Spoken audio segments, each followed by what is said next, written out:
ஷடா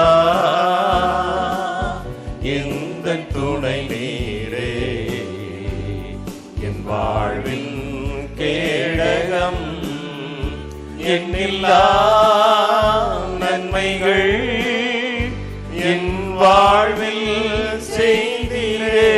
சொல்லுவோம், எண்ணில்லா நன்மைகள் என் வாழ்வில் செய்தீரே, எந்தன் வாழ்வின் பலன் நீரே, எந்தன் வாழ்வின் பலன் நீரே. காலை தோறும் கிருபை பொழியும் கிருபையே ஸ்தோத்திரம், காலை தோறும் கிருபை பொழியும் கிருபையே ஸ்தோத்திரம்.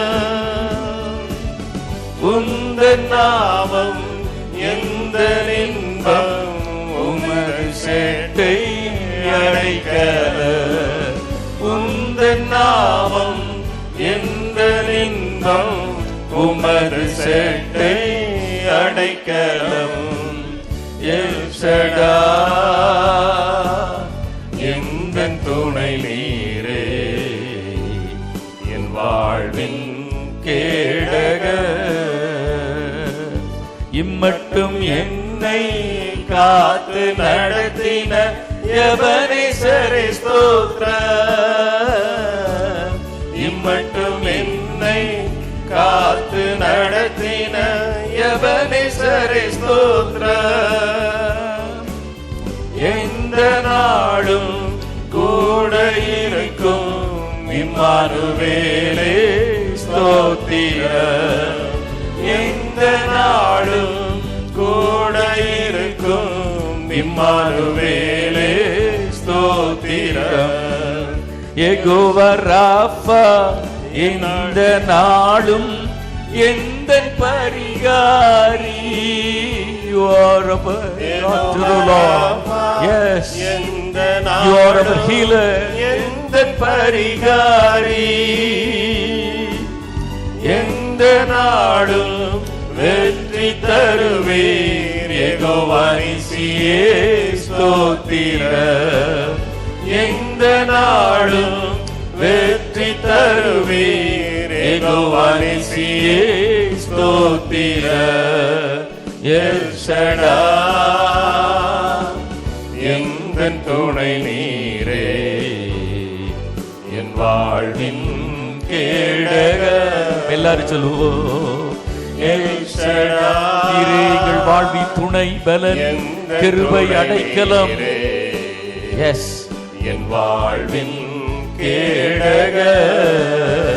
மின்னில்லா நன்மைகள் என் வாழ்வில் செய்திலே, எண்ணில்லா நன்மைகள் என் வாழ்வில் செய்திலே, எந்தன் வாழ்வின் பலன் நீரே, எந்தன் வாழ்வின் பலன் நீரே. சொல்லுவோம், எந்தன் வாழ்வின் பலன் நீரே. எல்லாரும் சொல்லுவோம், எந்தன் துணை நீரே, துணை நீரே, எந்தன் வாழ்வின் துணை நீரே. எல் ஷடா எந்தன் துணை நீரே, என் வாழ்வின் கேடகம். ஏச்சடா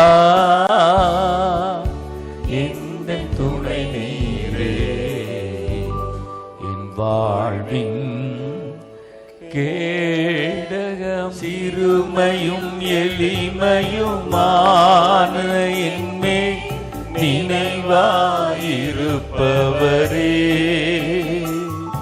என் பலனும் நீரே, கோட்டையும் நீரே, உம்மை தேடுகிறே.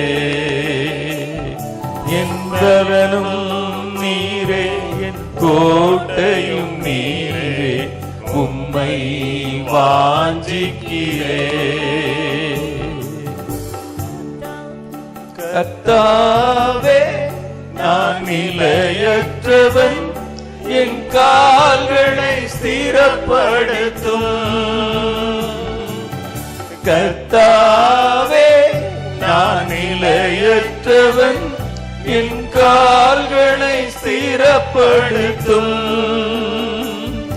என் பலனும் நீரே, கோட்டையும் நீரே, உம்மை தேடுகிறே. என் பலனும் நீரே, கோட்டையும் நீரே, உம்மை வாஞ்சிக்கிறே. தகப்பனே உந்தன் தயை கொண்ட அன்பா தழுவி என்னை தாங்குமே. தகப்பனே உந்தன் தயை கொண்ட அன்பா தழுவி என்னை தாங்குமே. தயங்கிடும் நேரத்தில் தேவா உந்தன் தோளில் சுமந்திடுமே. தயங்கிடும் நேரத்தில் தேவா உந்தன் தோளில் சுமந்திடுமே. கர்த்தாவே நான் நிலையற்றவன், என் கால்களை ஸ்திரப்படுத்தும். கர்த்தாவே நான் நிலையற்றவன், என் கால்களை ஸ்திரப்படுத்தும். என் பலனும் நீரே, என் கோட்டையும் நீரே, உம்மை வாழுகிறே. என் பலனும் நீரே, கோட்டையும் நீரே, உம்மை வாஞ்சிக்கிறே. உலர்ந்த எலும்புகள் உயிரடைந்தோங்க, தேவாவும் பலன் தாருமே. உலர்ந்த என் எலும்புகள் உயிரடைந்தோங்க, தேவாவும் பலன் தாருமே. உயிருள்ளவரையும் உமக்காக வாழும் உணர்வினை உருவாக்குமே. உயிருள்ளவரையும் உமக்காக வாழும் உணர்வினை உருவாக்குமே. கர்த்தாவே நான் நிலையற்றவன், என் கால்களை ஸ்திரப்படுத்தும். அப்படி கரத்தை உயர்த்தி, கர்த்தாவே நான் நிலையற்றவன், என் கால்களை ஸ்திரப்படுத்தும். மீண்டும், கர்த்தாவே நான் நிலையற்றவன், விசுவாசத்தை ஸ்திரப்படுத்தும். மீண்டும் கேட்போம், கர்த்தாவே நான் நிலையற்றவன், விசுவாசத்தை ஸ்திரப்படுத்தும். என் பலனும் நீரே, என் கோட்டையும் நீரே, உம்மை தேடுகிறே. என் பலனும் நீரே, கோட்டையும் நீரே, உம்மை வாஞ்சிக்கிறே. என் பலனும் நீரே, கோட்டையும் நீரே, உம்மை தேடுகிறே. என் பலனும் நீரே, கோட்டையும் நீரே, உம்மை வாஞ்சிக்கிறே. சிறுமையும் எளிமையுமான என்மேல் நினைவாயிருப்பவரே. சிறுமையும் எளிமையுமான என்மேல் நினைவாயிருப்பவரே. என் பலனும் நீரே, கோட்டையும் நீரே, உம்மை தேடுகிறே. என்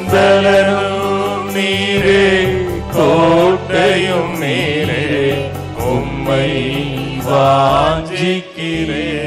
அப்படியே கரங்களை உயர்த்தி, என் பலனும் நீரே, கோட்டையும் நீரே, உம்மை தேடுகிறே. என் பலனும் நீரே, கோட்டையும் நீரே, உம்மை வாஞ்சிக்கிறே. ஆண்டவர் இயேசுவின் நாமத்தில் வாழ்த்துக்கள். இந்த நாளிலும் ஆண்டவருடைய சன்னிதானத்தில் நாம் கூடி வந்திருக்கிறோம். இந்த காலையிலும் உங்களோடு கூட தேவனுடைய வார்த்தையை பகிர்ந்து கொண்டு ஜெபம் செய்ய விரும்புகிறேன். இந்த மே மாதத்தின்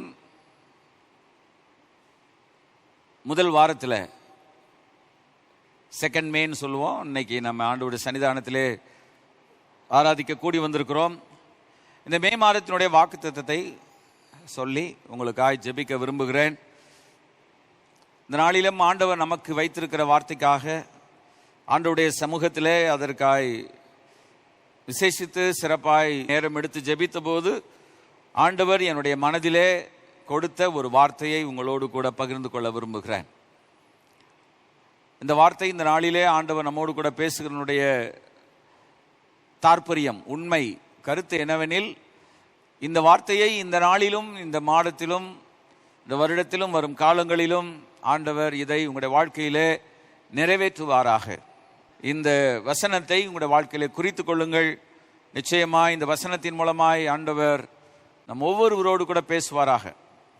இந்த ஆராதனையை தாண்டியும் இதை யூடியூப் வழியாய் கேட்கிற உங்கள் ஒவ்வொருவருக்கும் ஆண்டவர் இந்த வார்த்தையை ஆசீர்வாதமாக்கி தருவாராக.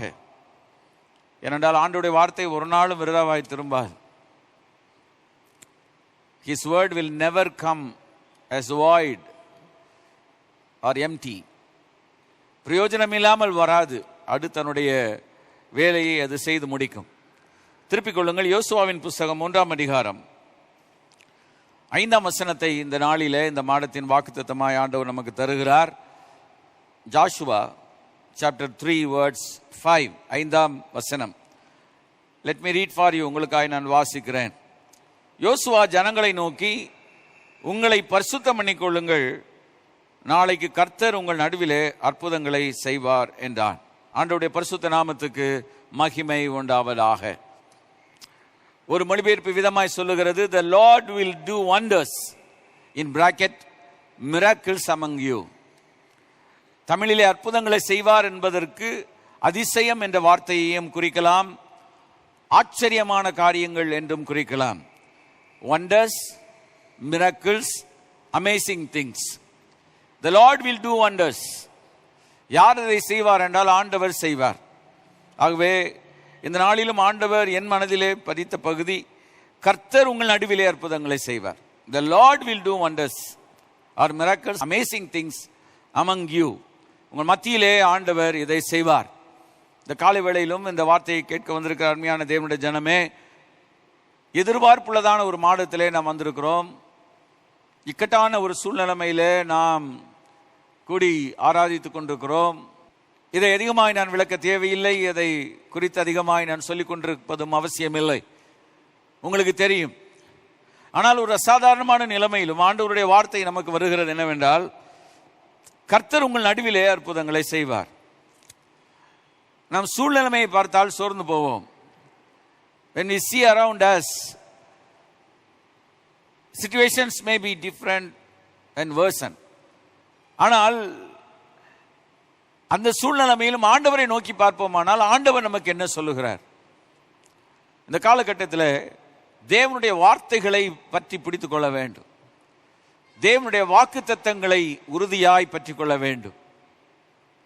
அருமையான சகோதரி சாரல் நவரோஜ் ஒரு பாடல் பாடுவார்கள், கர்த்தரை நம்பியே ஜீவிப்போம், கவலை கஷ்டங்கள் தீர்ந்திடும், கைவீடா காத்திடும் பரமனின் கரங்களை நாம் பற்றி கொள்வோம். அவரை பிடிச்சி அப்படியே அந்த வாக்குத்தத்தங்களை இப்படி சொல்லி இருக்கிறீரே, இப்படி சொன்னீரே, நிறைவேற்றும் ஆண்டவரே என்று நாம் ஆண்டவரை பற்றி கொள்ள வேண்டும். ஏன் தேவன் பொய் சொல்ல ஒரு மனிதன் அல்ல, மனிதன் பொய் சொல்லலாம், ஆனால் ஆண்டவர் பொய் சொல்ல மாட்டார். மனிதன் மாறலாம், ஆனால் ஆண்டவர் மாற மாட்டார். ஆகவேதான் இன்றைக்கு பாடினோம், அற்புதர் அற்புதர் இயேசு அற்புதர். அண்டினோர் வாழ்வை துன்பமாய் மாற்றும் இயேசு அற்புதர் பாடல, இன்பமாய் மாற்றும் இயேசு அற்புதர். ஒவ்வொரு வரியும் நம்ம கவனிக்கணும். அற்புதர் அற்புதர் இயேசு அற்புதர். அண்டினோர், அவரை அண்டி வருகிற ஒவ்வொருவருக்கும் இயேசு நல்லவராய் அற்புதம் செய்கிறவராய் அவர் இருக்கிறார். அதனாலதான் ஆண்டவர் இந்த நாளிலே நமக்கு இந்த மாதத்திலே வாக்குத்தத்தம் கொடுக்கிறார். என்னன்னா, கர்த்தர் உங்கள் நடுவிலே அற்புதங்களை செய்வார். எத்தனை பேர் அதை விசுவாசிக்கிறீர்கள்? கரங்களை உயர்த்தி கர்த்தரை மகிமைப்படுத்துவோம். அல்லேலூயா. இந்த வசனத்தை இந்த நாளிலே உங்களோடு கூட தியானிக்க கர்த்தர் கிருபை செய்வாராக. கர்த்தருடைய பரிசுத்த நாமத்துக்கு மகிமை உண்டாவதாக. இந்த சூழ்நிலைமையை பாருங்கள். எப்பொழுது இந்த வார்த்தை சொல்லப்பட்டது? when this word came to the people of Israel. ஏனென்றால் இது ஒரு தேவனுடைய ஜனங்களுக்கு சொல்லப்பட்ட வார்த்தை. நாளைக்கு கர்த்தர் உங்கள் நடுவிலே அற்புதங்களை செய்வார். யாரிடத்திலே சொல்லுகிறார் என்றால், யோசுவா ஜனங்களை நோக்கி. the word of the Lord came through Joshua. தேவனுடைய வார்த்தை யோசுவாவின் மூலமாய் வருகிறது. because he is now in command. once upon a time he was second in command. மோசே இருக்கிறான். மோசேக்கு பணிவிடைக்காரனாக இருந்து இருந்து இருந்து கிருபைகளை பெற்று மோசேயை அதிகமாய் அவன் கவனித்து வந்து ஆசரிப்பு கூடாரத்தில் பணிவிடை ஊழியத்தை விட்டு பிரியாதிருந்து வேலை வந்த பொழுது, நேரம் வந்த போது தேவன் அவனை இந்த கனமான பணிக்கென்று அவர் ஏற்படுத்தினார். அவனை பார்த்து ஆண்டவர் சொல்லுகிற வார்த்தை, நான் மோசேக்கு சொன்னபடி யோசுவா 1:3 காலடி மிதிக்கும் எவ்விடத்தையும் உங்களுக்கு நான் கொடுத்தேன். because this was a promise given to the people of Israel. somebody should lead. யாரோ ஒருவர் அதை நடத்த வேண்டும். so now Moses is not here, is gone. இப்பொழுது இந்த சூழ்நிலையில யோசுவா அதை எடுத்து நடத்துகிறான். திகைப்பு ஜனங்களுக்குள்ளும் இருக்கிறது, அவனுக்குள்ளும் இருக்கிறது. so what he said to Moses, மோசேயிடத்தில் ஆண்டவர் என்ன சொன்னாரோ அதை யோசுவாவின் மூலமாய் நிறைவேற்ற ஆயத்தமாய் இருந்தார். ஆனால் யோசுவாவுடைய உள்ளத்தின் ஆழத்திலே திகைப்பு வரும் பொழுது ஆண்டவர் சொல்லுகிறார், as I was with Moses I will be with you. நான் மோசேயோடு எப்படி இருந்தேனோ அப்படியே உன்னோடு கூட இருப்பேன். it's nowhere, no way Joshua is compared with Moses. எந்த நிலைமையிலும் யோசுவா மோசேயோடு கூட ஒப்புமை பண்ணி பார்க்க முடியாது. Moses a unique leader. ஆனால் காலங்கள் சூழ்நிலைமைகளிலே தேவன் யோசுவாவை ஆண்டவர் அந்த காலகட்டத்திலே பயன்படுத்தினார். என்னை கேட்கிற கருமையான தேவனுடைய ஜனமே, இன்றைக்கும் தேவன் ஒரு சிலரை பயன்படுத்தும் பொழுது நாம் நினைக்கிறோம், காலங்கள் வரும் பொழுது, தலைமைத்துவம் மாறி வரும் பொழுது அவர்களைப் போல் இவர்கள் இல்லை, அவரை போல் இவர் இல்லை என்று நாம் சொல்வதற்கு அவசியம் இல்லை. வேதத்தை கருத்தாய் கவனித்து படிப்பீர்களானால் அந்தந்த காலகட்டத்திலே தேவன் அதற்கேற்ற மக்களை ஆண்டவர் எழுப்புகிறார். Is a sovereign God. எதேச்சதிகாரம் உள்ளதான ஒரு தேவன். அவருடைய கையை தடுத்து நீர் இதை ஏன் இப்படி செய்கிறீர், நீர் என்ன செய்கிறீர் என்று யாரும் சொல்ல முடியாது. காரணம், அவர் சர்வ வல்லமை உள்ளவர், அனைத்தையும் அறிந்தவர், எங்கும் நிறைந்திருக்கிறவர். ஆகவே அவரை நாம் புரிந்து கொண்டு ஆண்டவருடைய செயல்பாடுக்கு நாம் விட்டுவிட வேண்டும், போகட்டும். ஆகவே அவனை பார்த்து சொல்லுகிறார், பலங்கொண்டு திடமனதாயிரு. யோசுவா 1:9 கலங்காதே, திகையாதே, நீ போகும் இடமெல்லாம் உன் தேவனாகிய கர்த்தர் உன்னோடு கூட இருக்கிறார். ஏன் இந்த வார்த்தையை நான் சொல்லுகிறேன் என்றால், இப்பொழுது இஸ்ரவேல் ஜனங்கள் மோசே இன்றி தனித்த நிலைமையிலே ஒரு மிக முக்கிய காலகட்டத்தில் இருக்கிறார்கள். அவளுக்கு முன்பாக என்ன இருக்கிறது, அதுதான் இந்த அதிகாரம். So only we read this passage. இந்த அதிகாரத்தை நாம் வாசித்தோம். இந்த அதிகாரம் முழுவதையும் நீங்கள் வாசித்து பாருங்கள். யோர்தானுக்கு முன்பாக இப்பொழுது இருக்கிறார்கள். இப்பொழுது யோர்தானை கடந்து செல்ல வேண்டும். யோர்தானை கடந்து சென்றுதான் தேவன் அவர்களுக்கு கொடுக்க போகிறதான தேசத்தை அவள் சுதந்திரித்துக் கொள்ள வேண்டும். ஈவன் அவள் சுதந்திரித்துக் கொள்ள போகிறதான தேசமும் there are going to be a lot of challenges. நிறைய சவால்கள் அவர்களுக்கு முன் இருக்கிறது. யுத்தங்களை செய்ய வேண்டியது இருக்கிறது. அநேக காரியங்களை யுத்தம் செய்து சுதந்திரிக்க வேண்டியது இருக்கிறது. பெரிய தலைவர் இல்லாவிட்டாலும் தேவன் இப்பொழுது யோசுவாவை ஏற்படுத்தி இருக்கும் பொழுது அவருடைய தலைமைத்துவத்தின் கீழாக தேவன் சில காரியங்களை அவர்களுக்காக செய்கிறார். நன்றாய் கவனியுங்கள். ஏன் அந்த வார்த்தையை ஆண்டவர் சொல்லணும், அதை கவனித்து நானும் தியானித்தேன். ஆண்டவர் அவன் மூலமாய் சொல்லுகிறார், உங்களை பரிசுத்தம் பண்ணிக்கொள்ளுங்கள். அதன் ஒரு முறை பார்த்துக் கொள்வோம். நாளைக்கு கர்த்தர் உங்கள் நல்வியல் அற்புதங்களை செய்வார். யோசுவா என்ற தேவனுடைய மனிதன், தேவனுடைய தலைவன் ஜனங்களை பார்த்து சொல்லும் பொழுது he brings a glad tiding, ஒரு நற்செய்தியை கொண்டு வருகிறான். he brings a word of encouragement, ஒரு உற்சாகமூட்டும் வார்த்தையை கொண்டு வருகிறான். அவன் ஜனங்களுக்கு முன்பதாக கொண்டு வரும் பொழுது ஒரு தைரியமூட்டும் வார்த்தையை, ஜனங்கள் பயமில்லாமல் இருக்க வேண்டிய ஒரு வார்த்தையை சொல்லுகிறான். அதை கவனியுங்கள். அதுதான் அந்த மாதத்தினுடைய வாக்குத்தத்தம். கர்த்தர் உங்கள் மத்தியிலே அற்புதங்களை செய்வார். தன்னை மிகைப்படுத்தவில்லை. நான் உங்களுக்கு எதையாயிலும் செய்துவிடப் போகிறேன் என்று சொல்லவில்லை. இல்லாவிட்டால் என்னை நோக்கி பாருங்கள் உங்களுக்கு ரட்சிப்பு உண்டாகும், அப்படியெல்லாம் அவன் சொல்லவில்லை. தேவன் ஏற்படுத்தின தலைவன் தான், தேவனால் ஏற்படுத்தப்பட்ட மனிதன் தான். எனினும் ஆண்டவருடைய வார்த்தையை கொடுக்கிறான். பாருங்கள், ஆண்டவரை முன்னிலைப்படுத்துகிறான். நாளைக்கு கர்த்தர் உங்கள் நடுவில் அற்புதங்களை செய்வார். இதுதான் ஒரு தேவனுடைய மனிதனுடைய குணாதிசயம், ஒரு தேவனுடைய மனிதனுடைய இலக்கணம் என்று நான் சொல்வேன். தேவன் இன்றைக்கு தலைவர்களை ஏற்படுத்துகிறார்.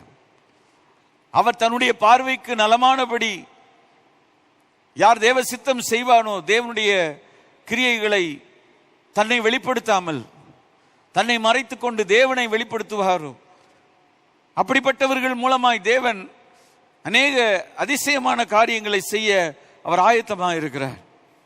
ஆகவே ஆண்டவர் சொல்லுகிறார், அவன் மூலமாய் கர்த்தர் உங்கள் நடுவில். ஆகவே the importance is given to God. இந்த சூழ்நிலைமையிலும் எனக்கு அன்பான தேவனுடைய பிள்ளைகளே, நம்ம யாரை மையப்படுத்த வேண்டும்? யாரை மையப்படுத்திய செய்தி எனக்கு வேண்டும் என்றால் மனிதர்களை அல்ல, தேவனை மையப்படுத்திய செய்தி வேண்டும். இந்த மாதத்திலும் தேவன் அவரை மையப்படுத்திய செய்தியை உங்களுக்கு சொல்லிக் கொண்டிருக்கிறார். அவரை உயர்த்தும் செய்தியை சொல்லிக் கொண்டிருக்கிறார். அவரை பற்றி தியானிக்கக்கூடியதான ஆண்டவருடைய ஏராளமான பரிணாமங்கள் இருக்கிறது. அதை நாம் கற்றுக்கொள்ளும் பொழுது நமக்குள்ளாய் விசுவாசம் வரும். எனவே கேட்கிற அருமையான தேவனுடைய ஜனமே, இந்த காலத்திலே விசுவாசம் தேவை, தைரியம் தேவை, நம்பிக்கை தேவை, பயமில்லாமல் இருக்கும் ஒரு நிலைமை தேவை. இவைகள் எல்லாவற்றுக்கும் தேவன் நமக்கு தருவது அவருடைய பரிசுத்த வேதாகமம். எல்லாரும் தேவனை நேரடியாக தரிசிக்கிறது கிடையாது, தரிசிக்க வேண்டும். ஆனாலும் ஆண்டவருடைய வார்த்தையை நாம் வாசிக்கும் பொழுது நமக்குள் ஒரு விசுவாசம் நிச்சயமாக வரும். ஏனென்றால் ரோமன்ல சொல்லி இருக்கிறது, விசுவாசம் கேள்வியினால் வரும். என்னுடைய அர்த்தம், விசுவாசத்தை ஒரு மனிதன் பெற்றுக்கொள்வதற்கு தேவனுடைய வசனத்தை அதிகமாக கேட்க வேண்டும். Why we come to church? ஏன் தேவனுடைய ஆலயத்துக்கு வருகிறோம்? தேவனுடைய ஆலயத்துக்கு வருவதனுடைய காரணம் என்ன? தேவனுடைய வார்த்தையை குறித்து நாம் கேட்பதற்காக நாம் தேவனுடைய சமூகத்திலே, அவருடைய ஆலயத்திலே கூடி வருகிறோம். தேவனுடைய வார்த்தை எங்கே பிரசங்கிக்கப்படுகிறது, அந்த தேவனுடைய வார்த்தையை நாம் கவனிக்கும் பொழுது, அதை ஏற்றுக்கொள்ளும் பொழுது நமக்குள்ளா, எனக்கு அன்பான தேவனுடைய ஜனமே, நமக்குள்ளாக விசுவாசம் வருகிறது.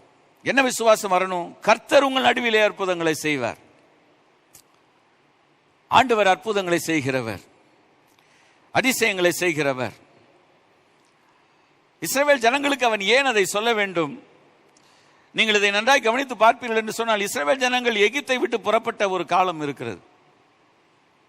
ஆனால் எகிப்தை விட்டு அவர்கள் புறப்பட்டு இன்றைக்கு அவர்களுக்கு சொல்ல போனால் 40 ஆண்டுகள் ஓண்டி போய்விட்டது. 40 வருஷம் போயிடுச்சு. ஆனால் ஆண்டவர் இஸ்ரவேல் ஜனங்களை எகிப்திலிருந்து வெளியிலே கொண்டு வரும் பொழுதே அற்புதங்களை செய்து, அதிசயங்களை செய்து, ஆகவேதான் தீர்க்கதரிசன புஸ்தகத்தில் இருக்கிறது, எகிப்து நாளில், புறப்பட்ட நாளில் நீ அதிசயத்தை கண்டது போல் உன்னை அதிசயத்தை காண பண்ணுவேன் என்று சொல்லி இருக்கிறது. இப்ப தேவனுடைய ஜனங்களுக்கு தன்னுடைய அற்புதத்தை அவர் காண்பிக்க விரும்புகிறார், அதிசயத்தை காண்பிக்க விரும்புகிறார். வெறும் காண்பிப்பது மாத்திரமல்ல, அதை விட வாழ்க்கையில செய்ய வேண்டும் என்று விரும்புகிறார். வாழ்க்கையில் அதை அனுபவமாய் மாற வேண்டும் என்று விரும்புகிறார். ஆகவே ஆண்டவர் அவளோடு கூட இந்த வார்த்தையை சொல்லுகிறார். கவனியுங்கள், நாளைக்கு கர்த்தர் உங்கள் நடுவிலே அற்புதங்களை செய்வார். அந்த வார்த்தையை மாத்திரம் எடுத்துக்கொள்ளும். கர்த்தர் உங்கள் நடுவிலே அற்புதங்களை செய்வார். எப்பொழுது என்பதை குறித்து நாம் இப்பொழுது பார்க்க அவசியமில்லை.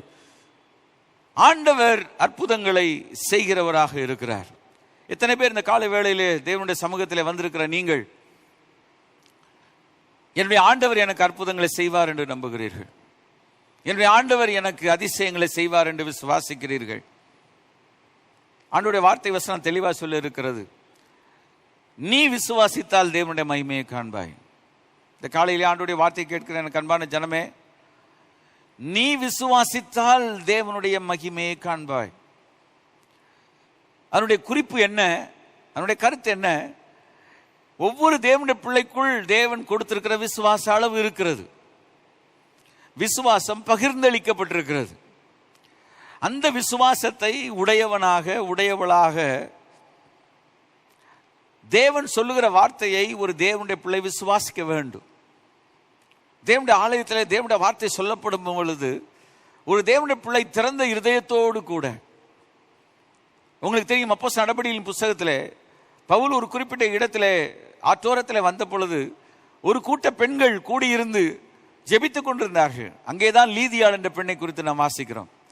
வேதம் என்ன சொல்லுகிறது? பவுல் பேசிய வார்த்தைகளை கவனிக்கும்படி கர்த்தர் லீதியாளுடைய இருதயத்தை திறந்தருளினார் என்று சொல்லி இருக்கிறது. லீதியாளுடைய இருதயத்தை ஆண்டவர் திறக்கிறார். எதற்காக? பவுல் சொல்லியவைகளை கவனிப்பதற்காக. ஆமென். எனக்கு அன்பான தேவனுடைய ஜனமே, பவுல் சொல்லியவைகளை கவனிக்கும்படி கர்த்தர் அவர்கள் இருதயத்தை திறந்தருளினார். நம்ம சங்கீதத்தில் வாசிக்கிறோம் இல்லையா? தாவீது என்ன சொல்லுகிறார்? 119ஆம் சங்கீதத்தில், உம்முடைய வேதத்தின் அதிசயங்களை பார்க்கும்படி என் மனக்கண்களை திறந்தருளும்.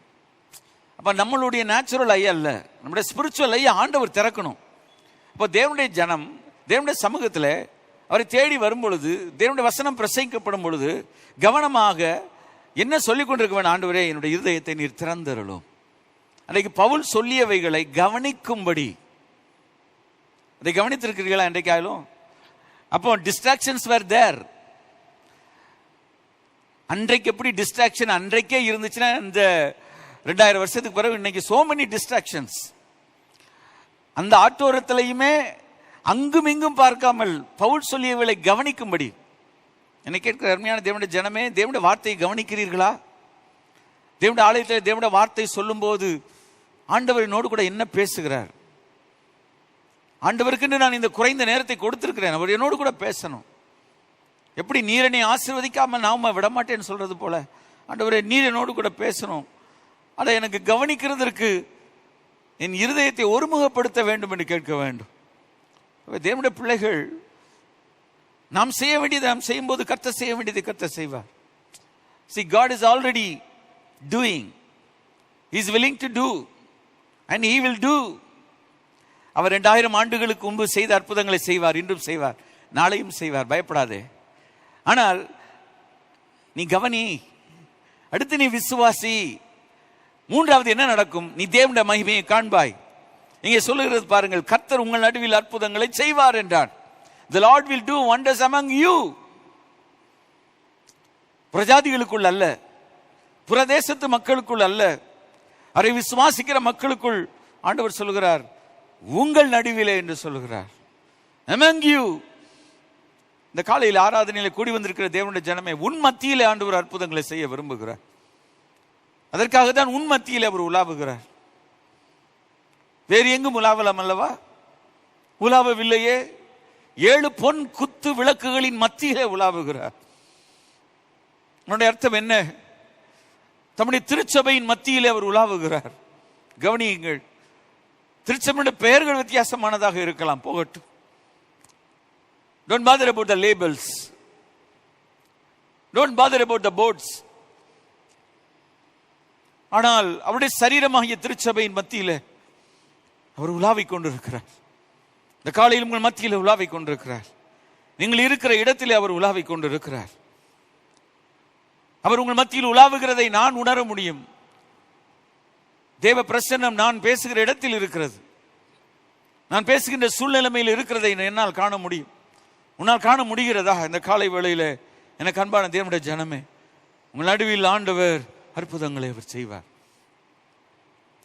கேட்கலாம், pastor, what do you mean by miracle? அற்புதம்னா என்ன பாஸ்டர்? ஏன் அற்புதம் உங்களுக்கு தேவை? அவங்களுக்கு முன்னால இருக்கிறது யோர்தான். யோர்தான் ஒன்று விளையாட்டான ஒரு இடம் அல்ல. செங்கடலை 40 வருடத்துக்கு முன்பதாய் கடந்தார்கள். ஆனால் வேதம் சொல்கிறது, நீங்கள் நன்றாய் வாசித்து பார்ப்பீர்களானால், அந்த ஒரு குறிப்பிட்ட மூதாதையரை போன்ற அந்த முற்காலத்து சந்ததி இறந்து போயிடுச்சு. அந்த ஜனங்கள் போயிட்டாங்க. இப்பொழுது ஒரு புதிய சந்ததி வந்திருக்கிறது. நிச்சயமாக கேள்விப்பட்டிருக்கலாம், ஆனாலும் கூட அவளுக்கு மத்தியிலே அற்புதங்களை செய்த தேவனை அவள் மறந்திருக்கிறார்கள். அந்த அற்புதங்களை எண்ணி பார்க்கவில்லை. ஒரு பாடல் உண்டு, ஃபாதர் பாடுவார், எண்ணி எண்ணிப்பார் எண்ணிப்பார் எபனேசர் செய்த நன்மைகளை. எண்ணி எண்ணிப்பார் எண்ணிப்பார் எபனேசர் செய்த நன்மைகளை. எபனேசராய் ஆண்டவர் இஸ்ரவேல் ஜனத்துக்கு எத்தனை அற்புதங்களை அவர் செய்திருந்தார், எத்தனை அதிசயங்களை ஆண்டவர் செய்திருந்தார். இன்றைக்கும் இந்த இடத்தில் வந்திருக்கிற எனக்கு அருமையான தேவனுடைய ஜனமே, உன்னுடைய வாழ்க்கையில் ஆண்டவர் செய்த அற்புதங்களை எண்ணி பார்த்திருக்கிறாயா? பார்த்து கொண்டிருக்கிறாயா? ஆங்கிலத்தில் ஒரு பாடல் உண்டு, count your blessings, name them one by one and it will surprise you what the Lord has done. Count your blessings. ஒவ்வொரு நாளும் தேவன் நமக்கு செய்த அற்புதங்கள், அதிசயங்கள், ஆசீர்வாதங்களை நாம் நினைச்சு பார்க்கணும், நினைச்சு பார்க்கணும். உலகத்தில் பழச மறந்துடக்கூடாது. ஆண்டவர் நம்முடைய கடந்த காலங்களில் செய்த நன்மைகள், அற்புதங்களை நம்ம நினைச்சு பார்க்கும் பொழுதுதான் நம்ம சொல்வோம், நேற்று எனக்கு அற்புதங்களை செய்தவர் இன்னும் எனக்கு செய்வார், நாளைக்கும் செய்வார். என்னுடைய ஜெபத்தில் அடிக்கடி சொல்வேன், நேற்று வரை என்னை நடத்தினீர் ஆண்டவரே, இன்றும் என்னை நடத்துகிறீர், இன்றும் என்னை நடத்துகிற ஆண்டவர், நாளையும் நீர் நடத்துவீர் ஆண்டவரே. நீர் நேற்றும் இன்றும் நாளையும் என்றும் நீர் மாறாதவர். நீ உயிரோடு இருக்கிறவர், சதா காலங்களிலும் உயிரோடு கூட இருக்கிறவர். இந்த காலை வேளையிலும் ஆண்டவர் உங்களை பலப்படுத்துவாரா, தைரியப்படுத்துவாராக, உற்சாகப்படுத்துவாராக, தம்முடைய வார்த்தையை கொண்டு உங்களை ஆசீர்வதிப்பாராக. மனுஷனால் கூட, தேவனால் கூடும். ஆண்டவர் சொல்லுகிறார், மகனே மகளே, விசுவாசிக்கிறவனுக்கு எல்லாம் கூடும். எனக்கு எதெல்லாம் முடியுமோ அதெல்லாம் உனக்கு முடியும். ஆமென், ஹல்லேலூயா. எனக்கு எதெல்லாம் கூடுமோ அதெல்லாம் உனக்கு கூடும். அவரை நோக்கிப்பார், அவரை மாத்திரம் நோக்கிப்பார், சிலுவையை நோக்கிப்பார், சிலுவையில் அறையப்பட்ட இயேசுவை நோக்கிப்பார்.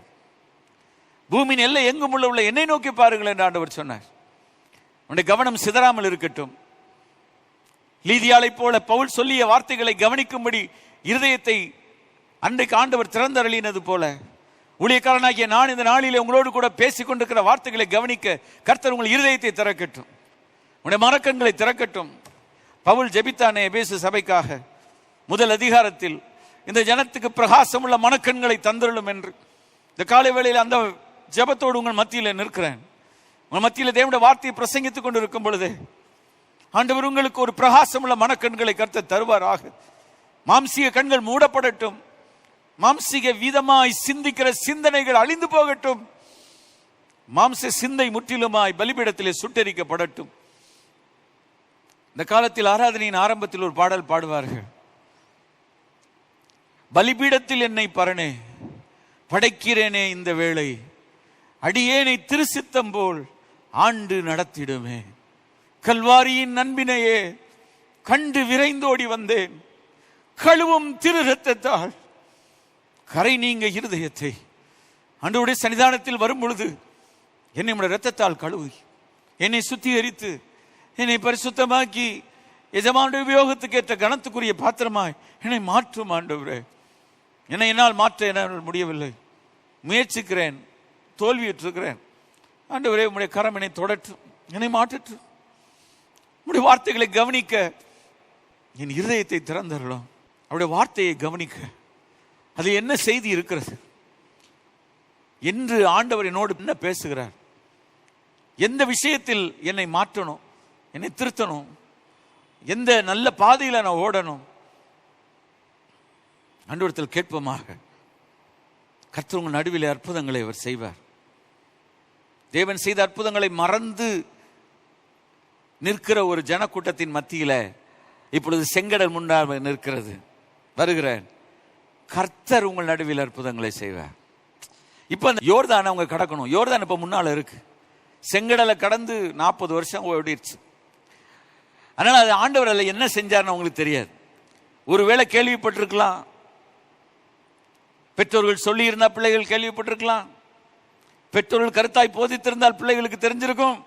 ஆனால் மறந்த நிலைமையில இப்பொழுது கர்த்தர் உங்கள் நடுவில் அற்புதங்களை செய்வார். அது எதுக்காகனா, அன்றைக்கு செய்த அதே ஆண்டவர் எகிப்துல நீ புறப்பட்ட நாளில நான் ஒரு அற்புதத்தை அதிசயத்தை செய்து உன்னை வெளியே கொண்டு வந்தேன்ல, அன்னையில இருந்து நான் செய்த அதே அதிசயத்தை you will continue to see, நீ தொடர்ந்து காண்பாய்.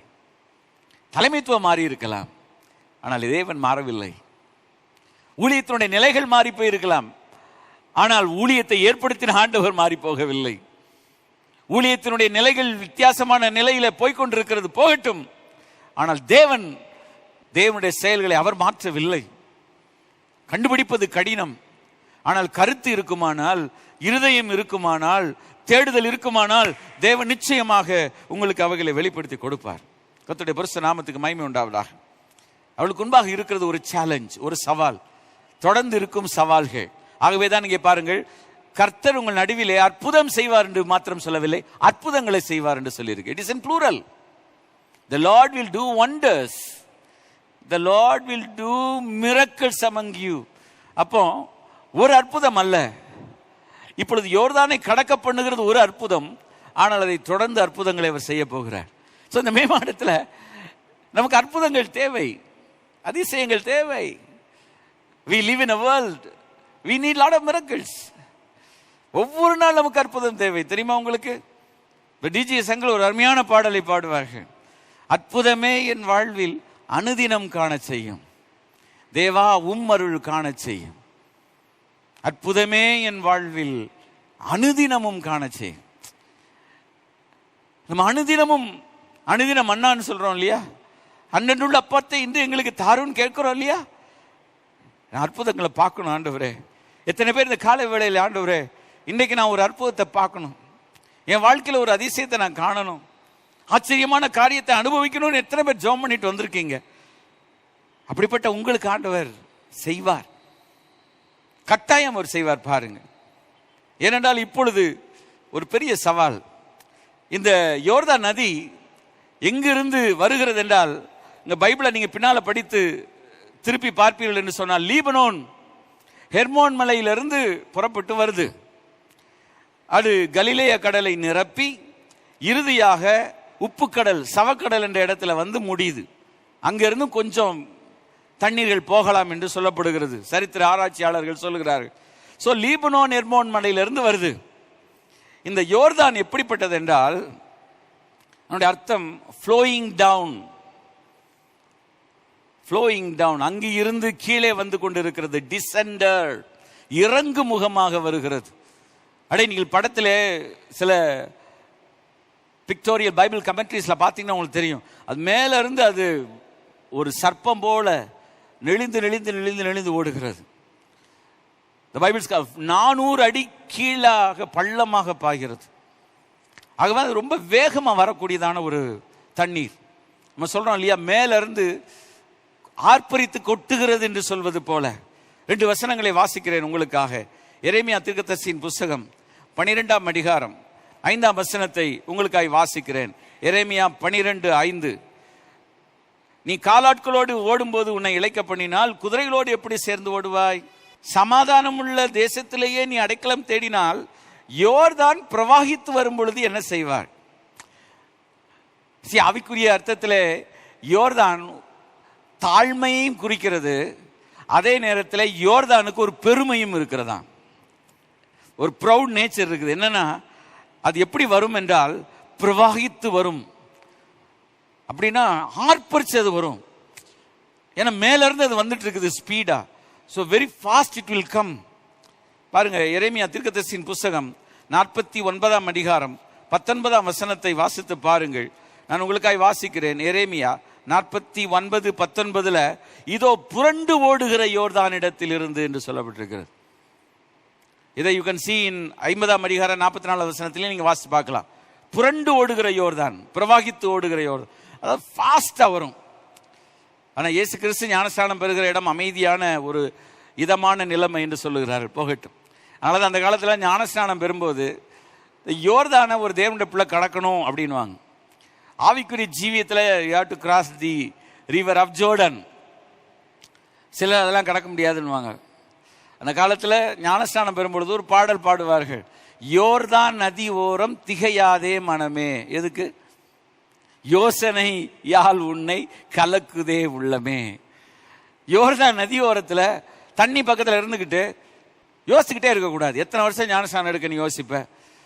தண்ணீரை பார்த்தவுடன் அந்த எத்தியோப்பிய மந்திரிக்கு பொக்கிஷதாரியாக இருந்த ட்ரெஷரராக இருந்த அவன் என்ன சொன்னான் தெரியுமா? இதோ தண்ணீர் மிகுதியாக இருக்கிறதே, நான் ஞானஸ்நானம் பெறுவதற்கு தடை என்ன? When he saw the water, he was ready to take water baptism. இதில் என்ன போட்டு சண்டை போட்டுக்கிட்டு இருக்கிறது? மூலிகை எடுக்கிறதா தெளிச்சு எடுக்கிறதான்னு? தண்ணீர் மிகுதியாக இருக்கிறதே. அந்த தண்ணீரை பார்த்தோன்னா ஞானஸ்நானம் எடுக்கணுன்ற ஒரு உற்சாகம் வருது பாருங்க. காரணம் கிறிஸ்து இயேசுவை குறித்து அவன் பிரசங்கித்தான். அவன் சரியா தான் பிரசங்கம் பண்ணான். அந்த சுவிசேஷகனுடைய செய்தி சரியா இருந்தது. ஃபுல் காஸ்பல், ரட்சிப்பு, ஞானஸ்நானம், பரிசுத்த ஆவியினுடைய அபிஷேகம். இதை சொல்வதற்கு என்ன நமக்கு என்ன பயம்? நான் தெளிவா சொல்லுகிறான் பாருங்க. பிலிப்பு பேச தொடங்கி இந்த வேத வாக்கியத்தை முன்னிட்டு இயேசுவை குறித்தவர்களுக்கு பிரசங்கித்தான். அப்போஸ்தலர் 8ஆம் அதிகாரத்தில் 35ஆம் வசனம். இந்த வேத வாக்கியத்தை முன்னிட்டு இயேசுவை குறித்து பிரசங்கித்தான். அப்படி போகும்போது தண்ணீர் உள்ள இடத்துக்கு வரும்போது இதோ தண்ணீர் இருக்கிறது. அப்ப ஆண்டவர் சொன்ன வார்த்தை வரைக்கும் கரெக்டா போயிருக்கிறான்ல. உலகமெங்கும் புறப்பட்டு போங்க, சகல ஜாதிகளையும் சீசராக்குங்கள், பிதா குமாரன் பரிசுத்த ஆவியின் நாமத்தினால் ஞானஸ்நானம் கொடுங்கள். அதோட முடிச்சிடாதீங்க, தெருவில் விட்டுறாதீங்க. அவனை அம்பாள் அங்கிட்டு இங்கிட்டு சுத்தட்டும், எங்கிட்டா போய் உட்காந்து கேட்டுக்கிட்டு இருக்கட்டும் அப்படின்னலாம் இல்லை. நான் உங்களுக்கு கற்பித்த யாவையும் அவள் கை கொள்ளும்படி உபதேசம் பண்ணுங்கள் என்று சொன்னார். There the church comes, my son, my daughter. தேவ சபை, அந்த இடத்துல தான் தேவனுடைய சபை வருகிறது. நான் உங்களுக்கு கட்டளையிட்ட யாவையும். மத்தேயு, மார்க்கு, லூக்கா, யோவான் 4 சுவிசேஷங்களிலே 72 கற்பனைகள் இருக்கிறது என்று ஒருவர் எழுதுகிறார். There are 72 commandments. Moreover, there are 13 and more epistles are there. How much that we have to learn. இவைகளை நம்ம கற்றுக்கொள்ளணும். இது எங்க கற்றுக் கொடுப்பாங்க? கற்றுக்கொண்டவங்க தான் கற்றுக் கொடுக்க முடியும். வாழ்க்கையில கடைப்பிடிச்சவங்க தான் மற்றபடி கடைப்பிடிக்க சொல்ல முடியும். அந்த சபை முக்கியம். சபை கூடி வருதல் முக்கியம். அந்த சபை கூடி வருதல் ஒரு தேவனுடைய பிள்ளை அசட்டை செய்கிறது, விட்டு விடுகிறது ஆண்டவர் விருப்பப்படுகிற ஒன்றல்ல. அவர் சந்தோஷப்படவே மாட்டார். தம்பி, தங்கச்சி, தேவ ஜனமே, நீ தேவ சபை, தேவன் சபை கூடி வருதல் நீ விட்டு விடுறனா அவர் உன்னை ரொம்ப வருத்தப்படுவார். அவரை சந்தோஷப்படுத்துற ஒரே வழி மனம் திரும்பி உன் பாவங்கள் போக கழுவப்படு. பிதா குமார் பரிசுத்த ஆவியின் நாமத்தினால ஞானஸ்நானம் எடுத்துக்கொள். அவன் எடுத்தானா இல்லையா? இவ்வளவு பெரிய அதிகாரி. தண்ணீர் இருக்கிறதேன்னு சொல்றானே, அந்த தண்ணீர் அவன் வந்ததான அந்த ரதத்தில் இருந்திருக்காதா? அழகா தெளிச்சு கொடுத்துருக்கலாம் சார். அங்கேயே ஜக்குல இருந்து திறந்து கொடுத்துருக்கலாம். இல்ல, when he saw the water he wanted to take water baptism. See, ஆவிக்குரியவன் எல்லாவற்றையும் நிதானிக்கிறான். A spiritual person will understand spiritual things. ஆகவேதான் தேவனுடைய சபையில் நாங்கள் ஆவிக்குரியவைகளை ஆவிக்குரியவைகளோடு சம்பந்தப்படுத்தி காண்பிக்கிறோம். அது எங்களுடைய வேலை, இது எங்களுடைய பொறுப்பு. நாங்கள் சுவிசேஷத்தை நாங்கள் அறிவிக்காவிட்டால் அது எங்களுக்கு ஐயோ, அது எங்கள் மேல் விழுந்த கடமை. இந்த காலை வேளையிலும் இந்த வார்த்தையை கேளுங்கள், வசனத்துக்கு கீழ்ப்படியுங்கள். இதுவரைக்கும் ரட்சிக்கப்படலைன்னா ரட்சிக்கப்படுங்க. ஞானஸ்நானம் எடுக்கலன்னா ஞானஸ்நானம் எடுங்க. பரிசுத்தாவின் அபிஷேகம் பெறலைன்னா பரிசுத்தாவின் அபிஷேகத்தை பெற்றுக்கொள்ளுங்கள். ஆண்டவர் உங்களை சாட்சியாய் மாற்றுவார். கர்த்தர் உங்களை ஆசீர்வதிப்பாராக. முடிவு குறைக்குள் நான் வருகிறேன். கர்த்தர் உங்கள் நடுவிலே அற்புதங்களை செய்வார். அவை இப்படிப்பட்டதான ஒரு ஆர்ப்பரித்து கொட்டுகிற இதை கிராஸ் பண்ணணும். கிராஸ் பண்றதுக்கு ஆண்டவர் செய்த அற்புதம் என்ன தெரியுமா? அதை சொல்லி முடிக்கிறேன். வழிநடத்தல் இருக்குமானால் வரும் காலங்களில் பேசுகிறேன். போகட்டும். ஏன்னா இந்த அற்புதத்தை குறித்து நிறைய நான் சொல்ல வேண்டியது இருக்கிறது. இந்த யோர்தான் இவ்வளவு வேகமா வரதை கிராஸ் பண்ணணும். கர்த்தர் யோசுவாவை நோக்கி 7ஆம் வசனம் படியுங்கள். நான் மோசையோடு இருந்தது போல உன்னோடு கூட இருக்கிறேன் என்பதை இஸ்ரவேலர் எல்லாரும் அறியணும். முதலாவது ஜனங்களுக்கு தெரியணும், நான் மோசையோடு கூட இருந்தது போல யோசுவாவோடு கூட இருக்கிறேன். இப்பொழுது இருக்கும் தலைமைத்துவத்தை தேவன் கனம் பண்ணுகிறார் பாருங்கள். மோசையை கனம் பண்ணினது போல யோசுவாவை ஆண்டவர் கனம் பண்ணுகிறார். ஒரு தட்டில் அவர் நேர்கோடாகத்தான் பார்க்கிறார். அவளை ஆசீர்வதிக்கிறேன்றார், அவளை பயன்படுத்துறேன்றார். மோசையோடு தேவன் இருந்தார் என்பதை யோசுவா உலகமே தெரியட்டும், இன்று அவருடைய கண்களுக்கு முன்பதாக உன்னை மேன்மைப்படுத்துவேன், I will exalt thee சொல்லிட்டு ஒரு வார்த்தை சொல்லப்பட்டிருக்கிறது. முடிக்கிறேன். அந்த யோர்தான ஆண்டவர் அற்புதம் செய்யறதுக்கு ஒரு வார்த்தை சொல்ல. ஒன்னு உடன்படிக்கை பெட்டி போகணும், இன்னொன்னு உடன்படிக்கை பெட்டியை ஆசாரிகள் தூக்கிட்டு போகணும், மூணாவது உடன்படிக்கையை தூக்கி கொண்டு போகிற ஆசாரிகள் தண்ணீர்ல நிற்கணும். 3 காரியம். ஒன்னு உடன்படிக்கை பெட்டி போகணும், 3ஆம் அதிகாரம் 4ஆம் வசனத்துல அந்த உடன்படிக்கை பெட்டியை, அதுக்கு முன்னுள்ள வசனம் 3வது வசனத்துல ஆசாரிகள் சுமக்கணும். The ark of the covenant should be taken care of by the priest and the Levites, ordained for that purpose. Underline that word. தேவனுடைய பிள்ளை, தேவன் சில ஒழுங்குமுறைகளை பழைய ஏற்பாட்டில் ஏற்படுத்தி இருக்கிறார். புதிய ஏற்பாட்டுக்கு நிழலாட்டமாக. உடன்படிக்கை பெட்டி எல்லாரும் கேரி பண்ண முடியாது, because it represents the presence of the Almighty God. அட அவங்க சுமக்கணும். அது மாத்திரமல்ல, 4வது வசனத்தில் அதை அடுத்த வாரம் பார்ப்போம், ஆண்டோடைய கிருபை இருக்குமானால் சொல்றேன், அதுக்கு இதுக்கு 2000 முழ தூரம் இடைவெளி இருக்கணும்ன்றது. உடன்படிக்கை பெட்டிக்கும் ஜனங்களுக்கும் 2000 முழம், அப்படி என்றால் 3000 அடி, 3/4 கிலோமீட்டர் தள்ளி இருக்கணுமா. இன்னைக்கு அப்பா பிதாவேன் பக்கத்தில் வர்ற அளவுக்கு ஆண்டவர் மாற்றி இருக்கிறார்.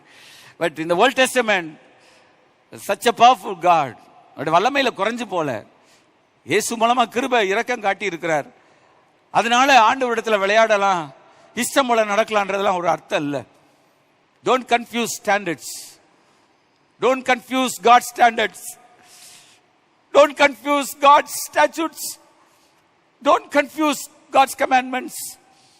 That is pure and holy.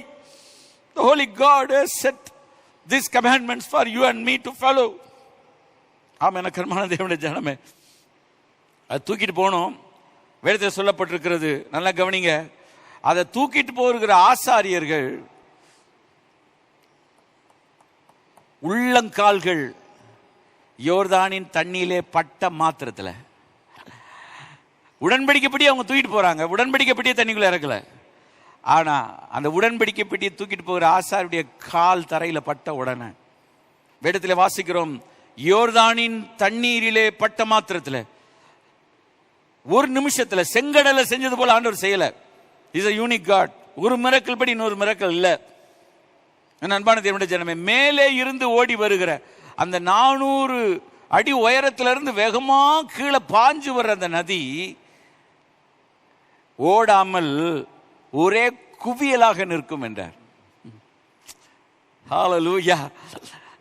அது அற்புதம் பாருங்க. அதான் அற்புதம் என்றால் an event which causes wonder, a marvelous event.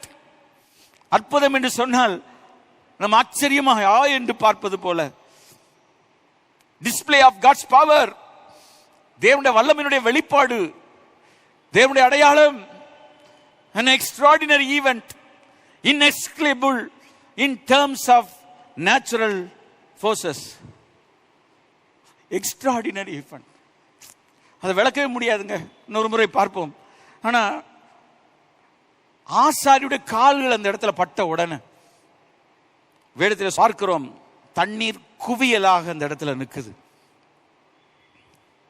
15ஆம் வசனம், யோர்தான் அறுப்பு காலம் முழுவதும் கரை புரண்டு போகும், பிரவாகித்து ஓடும், வேகமாய் ஓடும், கரை புரண்டு போகும். ஆனா ஆசாருடைய கால் பட்ட உடனே ஆதாம் என்கிறதான அந்த ஊர்ல இருந்து ஒரு குவியலாக குவிந்தது என்று பைபிள் எழுதப்பட்டிருக்கிறது. I believe God's word. நான் அந்த வேத வசனத்தை நான் விசுவாசிக்கிறேன். நீ விசுவாசிக்கிறியா? நீங்க விசுவாசிக்கிறீங்களா? ஆண்டவர் செய்த அற்புதத்தை பாருங்க. அப்ப தேவனால் ஏற்படுத்தப்பட்ட ஒரு ஆசாரிய கூட்டம் தேவை. தேவனால் பிரித்தெடுக்கப்பட்ட ஒரு ஊழியர்களுடைய தலைமைத்துவம் அவசியம். இதை ஆண்டவர் இன்றைக்கு திருச்சபைக்கு தெளிவாய் கொடுத்திருக்கிறார். அவங்க கால்கள் அதில் படும் பொழுது, அது யோர்தான் நதியா இருந்தாலும், அது எவ்வளவு பெரிய நதியா இருந்தாலும் சரி, தண்ணீர் நின்றுச்சு. அவங்க கால் அதில் படணும் சார். எனக்கு அருமையான தேவனுடைய ஜனமே, நான் முடிக்கிறேன். உங்களுக்கு இன்று அப்படிப்பட்ட ஆசாரியர்கள் இருக்கிறார்களா? உங்களுக்குரிய ஆசாரியர்கள் உடன்படிக்கை பெட்டியை சுமக்கிறவர்களா இருக்கிறார்களா? கர்த்தருக்கு பயந்த ஒரு வழிகளில் நடக்கிறவன் எவனோ அவன் பாக்கியவான். ஹல்லேலூயா. தேவனுக்கு பயந்து நடக்கிற அந்த ஊழியர்கள் தேவ பிரசன்னத்தோடு கூட வந்து எப்படிப்பட்ட எதிரான பிரச்சனையான சூழ்நிலைமையின் மத்தியில அவருடைய பாதங்கள் படும் என்றாலும் அந்த இடத்தில் ஆண்டவருடைய அதிகாரம் வெளிப்படும், வல்லமை வெளிப்படும், அற்புதம் வெளிப்படும், அதிசயம் விளங்கும். எழும்பி நின்று ஜெபம் செய்வோம். கர்த்தர் நம்மை ஆசீர்வதிப்பாராக. இந்த காலை வேளையிலும் நீங்கள் எந்த இடத்துல இருந்தாலும், எங்கே கூடி ஆராதித்துக் கொண்டிருந்தாலும், தேவனுடைய ஆலயத்திலேயும் நீங்கள் கூடி ஆராதித்துக் கொண்டிருந்தாலும், ஆண்டவர் இந்த நாளிலும் இந்த காலையிலே உங்கள் மத்தியில் அற்புதங்களை செய்வார். இந்த மாதத்திலே செய்வேன் என்று சொல்லி இருக்கிறார். செய்வேன் என்று சொன்னவர் செய்வார். கலங்காதே, பயப்படாதே, திகையாதே. ஆண்டவர் சொல்ல, நான் உன் தேவன், நான் உன்னை பலப்படுத்தி உனக்கு சகாயம் பண்ணுவேன். மை சன், மை டாட்டர், நான் உனக்கு உதவி செய்வேன், நான் உனக்கு கிருபை பாராட்டுவேன், நான் உனக்கு இரக்கம் பாராட்டுவேன். நீ எந்த நிலைமையில் எந்த சூழ்நிலையில் கடந்து போனாலும் இந்த நேரத்தில் ஜெபிக்கிற இந்த நேரத்தில், ஆண்டவருடைய வார்த்தையை பிரசங்கித்து ஜெபிக்கிற இந்த நேரத்தில், இந்த மாதத்தில் கொடுத்த வார்த்தை வாக்குத்தத்தம் உன் வாழ்க்கையில் ஆம் என்றும் ஆமேன் என்று மாறுவதாக. அதிசயத்தை நீ காண்பாயாக, ஆச்சரியமான காரியங்களை நீ காண்பாயாக. இந்த மாதம் தொடங்கி கர்த்தர் உன் வாழ்க்கையில் அற்புதங்களை, ஒரு அற்புதம் அல்ல, இஸ்ரவேல் ஜனத்துக்கு அன்றைக்கு யோர்தானை பிரித்து கொடுத்தீர், தண்ணீரை குவியலாக நிற்க வைத்தீர், உடன்படிக்கை பெட்டி அப்படி சுமக்கிற ஆசாரியர்கள் அவருடைய கால்களை பட வைத்தீர் ஆண்டவரே. அதுபோல இன்றைக்கும் இந்த காலகட்டத்தில் தேவனுடைய திருச்சபையினுடைய ஊழியர்கள் தேவனுடைய திருச்சபை மக்களுக்காக திறப்பின் வாசலில் நின்று உத்தரவாதம் எடுத்து ஜெபிக்கும் பொழுது, அன்றைக்கு மோசே திறப்பின் வாசலில் நின்ற பொழுது வாதை நிறுத்தப்பட்டது போல, எப்பேற்பட்ட வாதையாயிருந்தாலும் எப்பேற்பட்ட பிரச்சனையாயிருந்தாலும் கர்த்தரும் அருமை இரட்சகருமாய் இயேசு கிறிஸ்துவின் ஜீவனுள்ள நாமத்தினாலே அந்த வாதை நிறுத்தப்படட்டும், அந்த வேகங்கள் நிறுத்தப்படட்டும். இறையாதே கடல் அலையை பார்த்து அமைதலாயிரு என்று சொன்ன ஆண்டவர் அற்புதமாக அதிசயமாக என்னென்ன காரியங்கள் அமைதல் பட வேண்டுமோ, கட்டுப்பாட்டுக்குள் வர வேண்டுமோ வரட்டும். கர்த்தருடைய நாமம் மகிமைப்படட்டும், கர்த்தருடைய ராஜ்யம் விரிவாகட்டும், கர்த்தருடைய சித்தம் பரமண்டலங்களில் செய்யப்படுவது போல பூமியிலேயும் செய்யப்படட்டும். ஆண்டவர் இந்த காலை வேளையில் இந்த வார்த்தைகளை கேட்ட ஒவ்வொருவரை ஆசீர்வதியும். அற்புதங்களை செய்வார் என்ற வார்த்தையினாலே, உங்கள் நடுவிலே அதை செய்வார் என்பதை சொன்னதினாலே, அதை கர்த்தர் தான் செய்வார் என்பதினாலே, அதை செய்வதற்கு தேவன் பயன்படுத்தின ஊழியர்கள் திருச்சபை எவ்வளவு முக்கியம் என்பதை இந்த காலை வேளையிலே இந்த வார்த்தையின் மூலமாய் வாக்குத்தத்தத்தின் மூலமாய் எங்களோடு பேசினதற்காய் ஸ்தோத்திரம். மன கண்களை தொடர்ந்து திறந்திருளும்.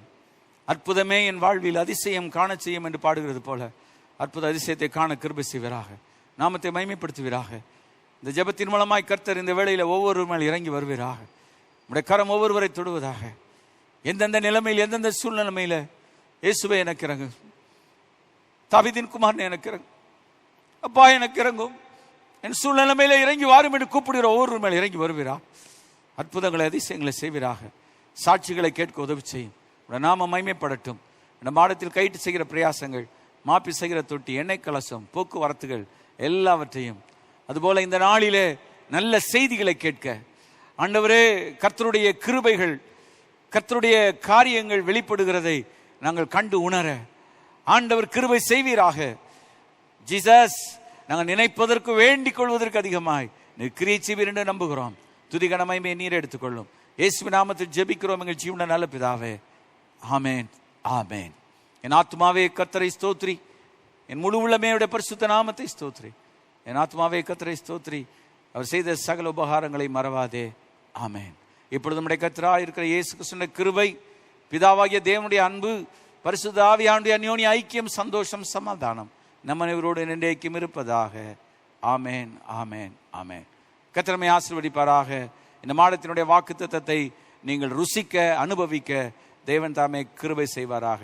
ஆமேன்.